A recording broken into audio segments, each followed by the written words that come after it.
What's up, boxing fans? Gilberto Torres Jr. here with Torres Boxing. Happy 4th of July. Hope you're having a great day. And I want to go ahead and talk a little bit about Jaime Munguia, the WBO junior middleweight champion of the world, potentially facing either Saul Canelo Alvarez or Gennady Triple G Golovkin this fall. Of course, specifically for Canelo, there's a lot of names in the running. There's a lot of names there that are also being talked about. Names such as Gennady Golovkin, Callum Smith, Sergey Kovalev. So there's a host of names there, more so for Canelo to choose from. And now you have Jaime Munguia, and Jaime Munguia is supposedly also in that pool of potential opponents for either Canelo or Triple G. And my personal opinion is that I do believe that Jaime Munguia, although he has a lot of potential, he holds a world title, but in my honest opinion, I still think it's too soon for him. It's not necessarily the age, because he's also very young. He's 22 years of age, but it's the experience factor. Jaime Munguia does not have the experience or close to having the experience that a Canelo Alvarez or Gennady Golovkin have. You know, you talk about Saul Alvarez, he's got 55 fights already under his belt, and a lot of those fights are against top level opposition, names such as Golovkin, Daniel Jacobs, you have Miguel Cotto, Floyd Mayweather. So Canelo has a resume littered with big names, and whether some of those fights were controversial, regardless of that, he's been in the ring, he shared the ring with these top level opponents, and that's given him experience over the years. And the same goes with Gennady Golovkin. He shared the ring with Canelo twice already. He's fought Daniel Jacobs. He's fought Kell Brook. So he also has a good amount of experience under his belt. And now you look at Jaime Munguia, and you look at his two last fights against Dennis Hogan and Takeshi Inoue. These are fights which some people thought that he lost. I thought he won the one against Inoue. I did not watch the Dennis Hogan one, but a lot of people are saying that was a robbery from Dennis Hogan. That Dennis Hogan deserved that victory, and the fight was actually a majority decision in favor of Jaime Munguia. So you're talking about Jaime Munguia having a tough time with opponents that he's expected to maybe not run through, but definitely have an easier time with, and yet he's having a harder time with them. For example, when he first won the title, this was when Saddam Ali, a welterweight moving up to junior middleweight to fight Miguel Cotto. Miguel Cotto was on his way out. He sustained an injury in their fight. Saddam Ali beat him on points, and then Saddam Ali goes on and defends his belt against the big junior middleweight in Jaime Munguia. What does Jaime Munguia do? He looked impressive. He beat a smaller man and scored a TKO in the 4th round to become the WBO junior middleweight champion.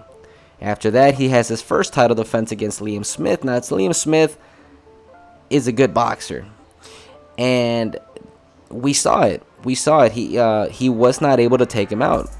Liam Smith put up a good fight. He was resilient. He showed durability in that ring. He showed toughness. And even though Munguia went to work on him and tried to knock him out, he wasn't able to. And Smith actually showed a lot of flaws in Munguia's game. He showed that Munguia's defense is lacking.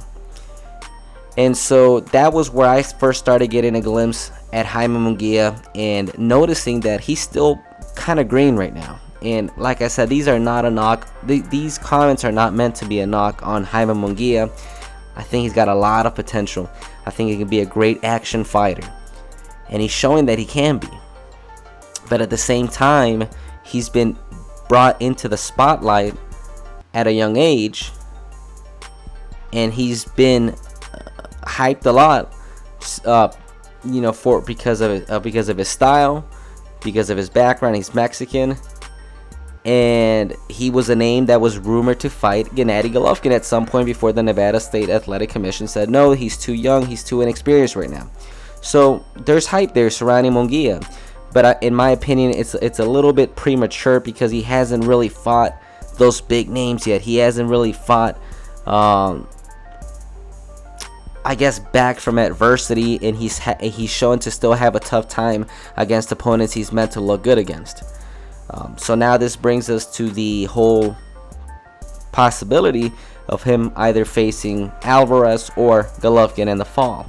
And although I know the promotion's going to be there, they're going to hype it up. If it's with Alvarez, Mexican versus Mexican, they're going to definitely show highlights of Munguia's power, of his come forward pressure style, and it's going to look really nice when it comes down to marketing.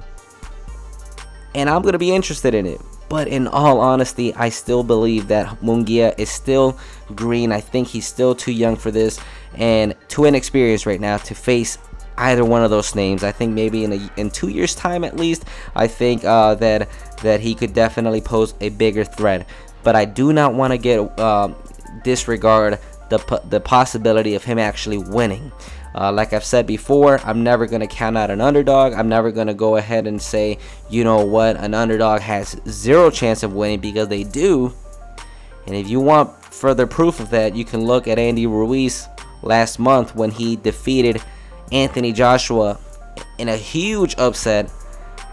And so that lets you know that upsets do happen in boxing, and Jaime Munguia could very well upset either Canelo Alvarez or Gennady Golovkin. And here's the thing.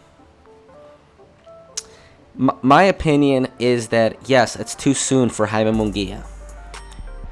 But at the same time, if Jaime Munguia is asking for this fight, if he's asking his management, if he's asking his promoter that he wants to fight Canelo Alvarez or Gennady Golovkin, then I think you have to give him props. And I don't think you can hate on that. Why? Because he's daring to be great. And I think that's what we need more of in boxing. We need more fighters that are willing to take risks. You have fighters right now that are in their primes, and unfortunately some fights are not being made for whatever reason, be it because the fighters don't want to damage their brand, or be it because the promoters are not willing to place their fighters in a big risk fight right now.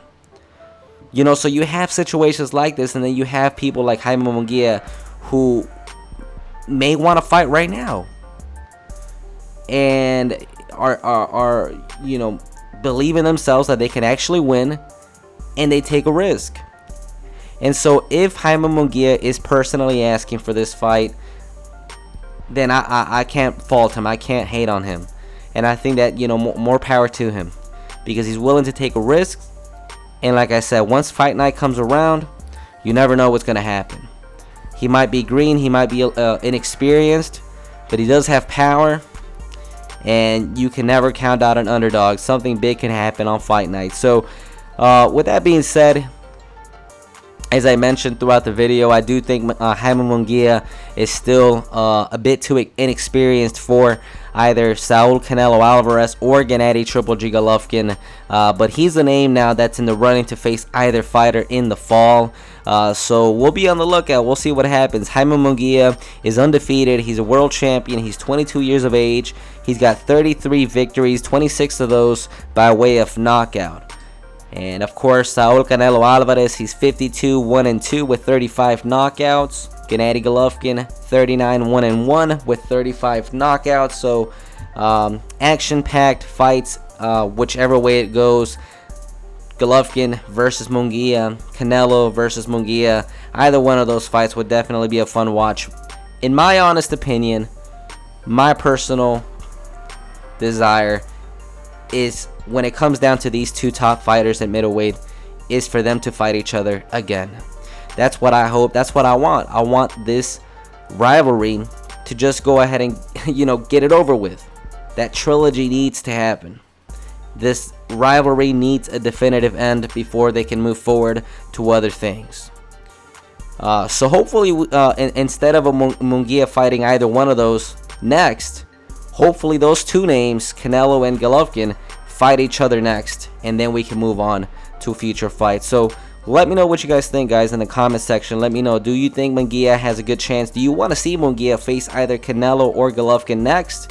What do you think about the fight? How does it go? If it does happen with either one, let me know, guys. Go ahead and hit that like button. If you enjoyed this content, then go ahead and subscribe and hit the bell icon so you can receive notifications on future content, guys. But till then, I'm out. Again, happy 4th of July. Hope you're having a good one. God bless you, and see you next time.